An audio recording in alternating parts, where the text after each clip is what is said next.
Hello friends, welcome to easy study by Tapan. आज आम किसी previous year most important SSC CHSL tier 1 most important GK question गुड़िक discussion करवा। तो जो मैंने आम चैनल को नुआ हो सब्सक्राइब करनी, कारण ये स्टडी रिलेटेड वीडियो आम चैनल प्रतिदिन देखा पाइबे। तो चलतु वीडियोटी आरंभ करवा।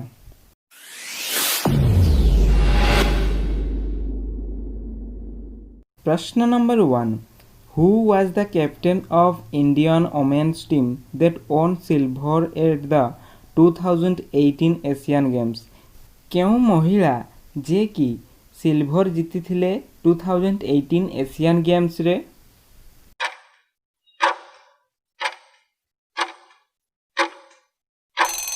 एहार सठिक आंसर होची पायल चौधरी। पायल चौधरी जे कि 2018 एशियन गेम्स रे सिल्वर जीति थिले एवं एहा केउठी होइथिला ना गरुड़ थिएटर थारे होइथिला।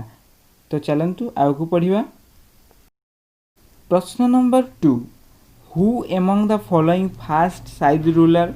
एमानंक मध्यरु किए प्रथमे साइद शासक थिले?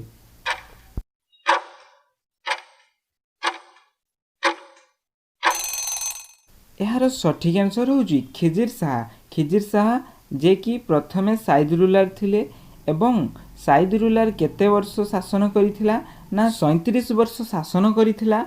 केउं मसियारु केउं मसिया पर्यंत शासन करिथिला?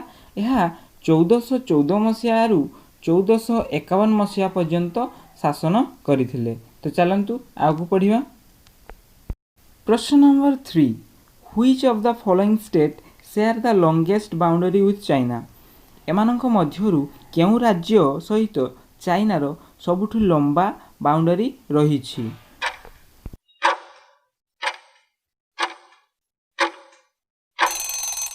एहार सठिक आंसर होची अरुणाचल प्रदेश। आम देशर अरुणाचल प्रदेश राज्य चाइना सहित सबुठारु लंबा बाउंडरी शेयर करिछि एवं सही बाउंडरी को कौन कहा जाए ना मैकमोहन लाइन कहा जाए। मैकमोहन लाइन अरुणाचल प्रदेश आउ चाइना मध्य थिबा बॉर्डर को कहा जाए। तो चलंतु आगु पढ़िबा। प्रश्न number 4, in June 2019 PepsiCo India proposed to invest 70 million to build a food manufacturing plant in which state? जून 2019 PepsiCo इंडिया रो केउं फूड मैन्युफैक्चरिंग प्लांट रे बा केउं राज्यर फूड मैन्युफैक्चरिंग प्लांट रे $70 मिलियन इन्वेस्ट करियो बोली कहूथिला?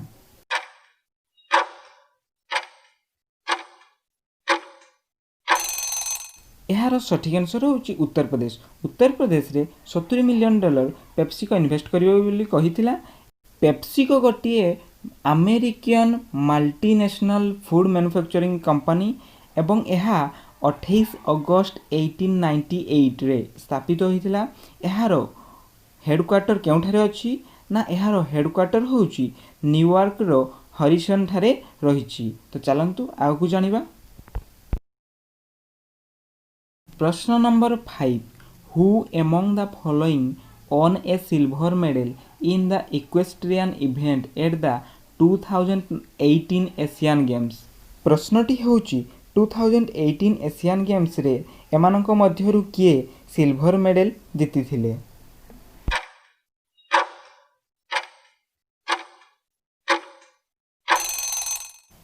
एहार सठिक आंसर होची फौद मिर्जा।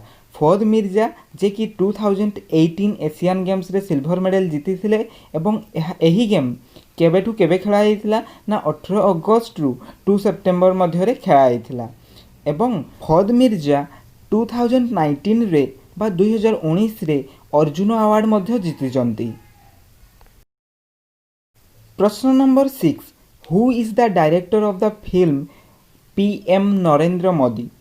PM नरेंद्र मोदी फिल्म रो डायरेक्टर किए थिले?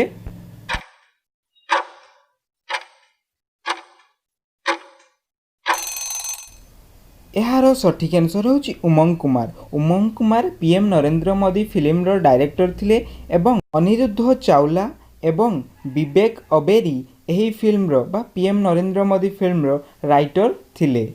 आपण कमेंट बॉक्स रे कमेंट करी कहंतु जे नरेंद्र मोदी केतेतम प्रधानमंत्री? प्रश्न number 7, On the occasion of World No Tobacco Day on 31 May, which state banned e-cigarettes? ପ୍ରଶ୍ନଟି ହେଉଛି world no tobacco day 31 May ଦିନ କେଉଁ ରାଜ୍ୟ ଇ ସିଗାରେଟ୍ ବନ୍ଦ କରିଦେଇଥିଲା? ଆଡ଼ଭର୍ଟାଇଜ୍ ସବୁକିଛି ବନ୍ଦ କରିଦେଇଥିଲା।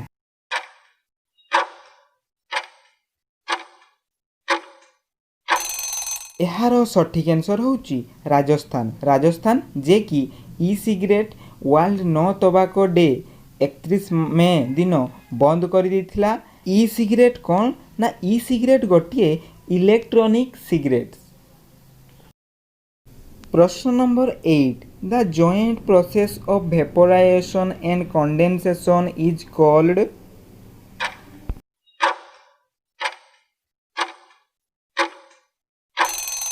ଏହାର ସଠିକ୍ ଆନ୍ସର୍ ହେଉଛି ଡିଷ୍ଟିଲେସନ୍।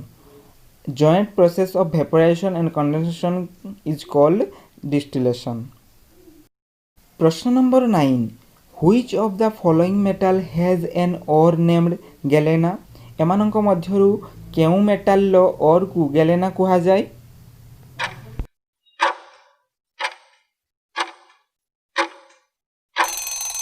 ଏହାର ସଠିକ୍ ଆନ୍ସର୍ ହେଉଛି ଲିଡ୍।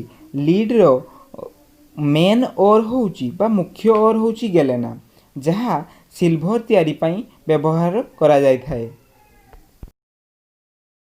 ପ୍ରଶ୍ନ ନମ୍ବର 10 ଦ Bhupen Hazarika Setu also called Dhola Sadiya bridge connect Assam and? ପ୍ରଶ୍ନଟି ହେଉଛି ଭୂପେନ ହାଜାରିକା ସେତୁ ଯାହାକୁ ଆମେ ଧଲା ସାଦିଆ ବ୍ରିଜ୍ ମଧ୍ୟ କହିଥାଉ, ତାହା ଆସାମ ଏବଂ କେଉଁ ରାଜ୍ୟ ସହିତ ଜଡ଼ିତ?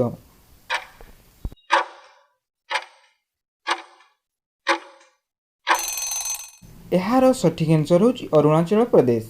ଆସାମ ଏବଂ ଅରୁଣାଚଳ ପ୍ରଦେଶ ଜଡ଼ିତ ହୋଇଛି କେଉଁ ବ୍ରିଜ୍ ସହିତ ନା ଧଳା ସାଦିଆ ବ୍ରିଜ୍ ମଧ୍ୟ କହିଥାଉ ବା ଭୂପେନ ହାଜାରିକା ସେତୁ। ଭିଡ଼ିଓଟି ଶେଷ ପର୍ଯ୍ୟନ୍ତ ଦେଖିଥିବାରୁ ଆପଣଙ୍କୁ ଧନ୍ୟବାଦ ଏବଂ ଭିଡ଼ିଓଟି ଯଦି ଆପଣଙ୍କୁ ଭଲ ଲାଗିଥାଏ ତେବେ ଲାଇକ୍ ସେୟାର ଏବଂ କମେଣ୍ଟ ମଧ୍ୟ କରିବେ। ତ ଯେଉଁମାନେ ଆମ ଚ୍ୟାନେଲକୁ ନୂଆ ଭାବେ ଆସିଛନ୍ତି ସବସ୍କ୍ରାଇବ୍ କରିନିଅନ୍ତୁ, କାରଣ ଏହିଭଳି ଷ୍ଟଡି ରିଲେଟେଡ୍ ଭିଡ଼ିଓ ଆମ ଚ୍ୟାନେଲରେ ପ୍ରତିଦିନ ଦେଖିବାକୁ ପାଇବେ।